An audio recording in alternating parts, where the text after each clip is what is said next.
Ayun, ang dami nagtataka bakit sobrang ang bilis ko daw pumayat. Sa loob lang ng 2 months, laki daw ng pinagbago. So ito ikikwento ko yung istorya ko, no. May tropa akong may customer akong coach sa gym. Yun nga si Jonar Pae. Yan, customer ko yan sa barbershop ko.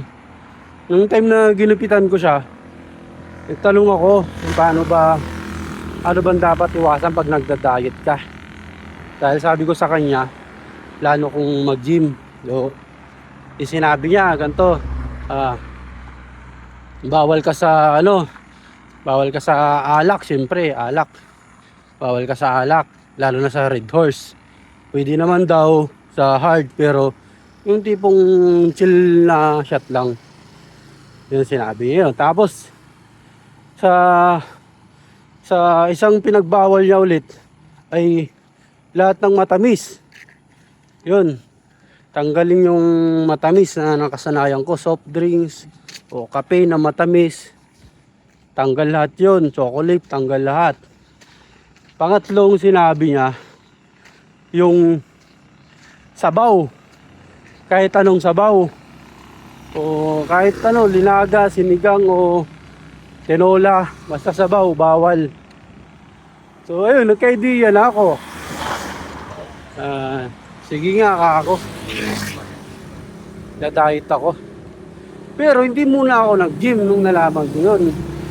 Ang ginawa ko, nang naisipan ko na mag-diet, lahat ng bawal na sinabi niya, ginawa ko muna. Sunod-sunod na araw yun. Sunod-sunod na araw. Ginawa ko yun. Nagpaluto ako ng sinigang. Kinabukasan, paluto ako ng tinola, linaga. Iinom ako. Chocolate. Lahat ng bawal na Lalo na yung pata. Sinigang na pata. Adobong pata. Putik. Lahat ng bawal. Sige. Sinagadsad ko. Alak. Sige. Pagkatapos nun, kung nakuha ko na yung lahat, doon na ako nag-start mag-diet. Nag-diet ako ng sarili ko, hindi muna ako nag-gym. Diet ako, sarili ko. Nagbawas ako ng kanin. Hindi ko binigla yung sarili ko. Yung tinti ko lang. Bawas ako ng kanin. Yung dating maramihang ulam, kunti lang ulam na kinakalahati ko. Kanin pa konti-konti. Hanggang umaga kasi, ang nakailigaw ko sa umaga, bumili ng ulam sa palengke o kanin. Talagang kanin ako sa umaga. Tapos binago ko din yon, nag-itlog ako, 2 itlog, kape. Hanggang napunta na lang ako sa kape nung umaga na, nung katagalan na. Kape na lang ako sa umaga, din ako nagugutom. Pag nakakasanayan ko rin dati nun, 4:00, nagkikilaban ako.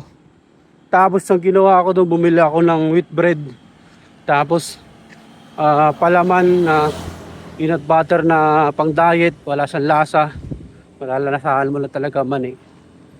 Tapos yun na yung minimerienda ko.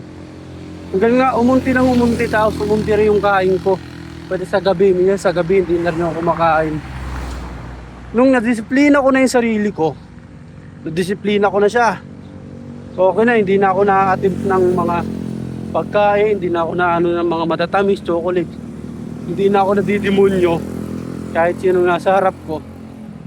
Doon na ako nag-gym ngayon, doon na ako pumasok.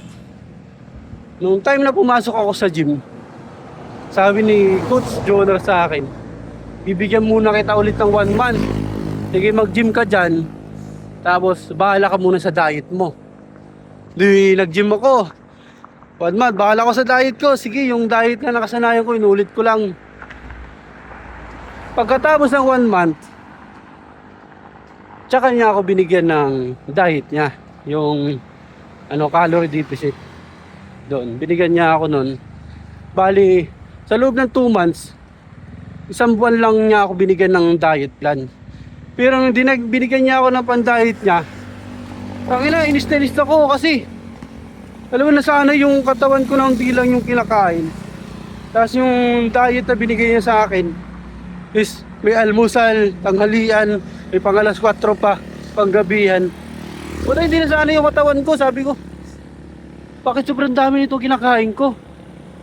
Pero natutuwa ako kasi ang iniisip ko rin dun, kaya ako ginawa yung sarili kong diet para pag binigyan ako ni Gus Junior ng diet plan niya, is hindi ako mahirapan.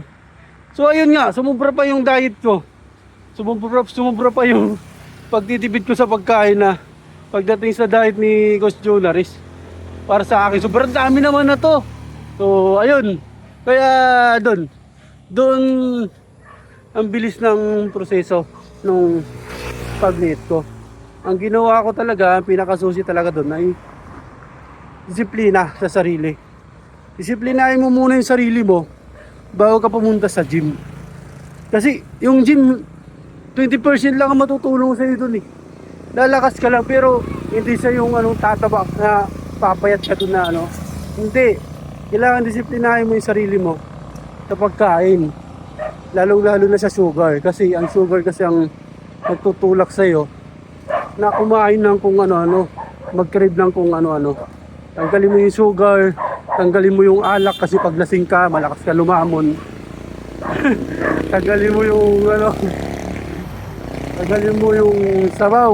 Lahat ng sabaw kasi nandun na lahat ng ingredients, taba. Nandun na sa sabaw. So ayun lang. Pinento ko lang mga bossing habang naglalakad para hindi ako maboring. So yun lang, Kuya Nash. Peace out.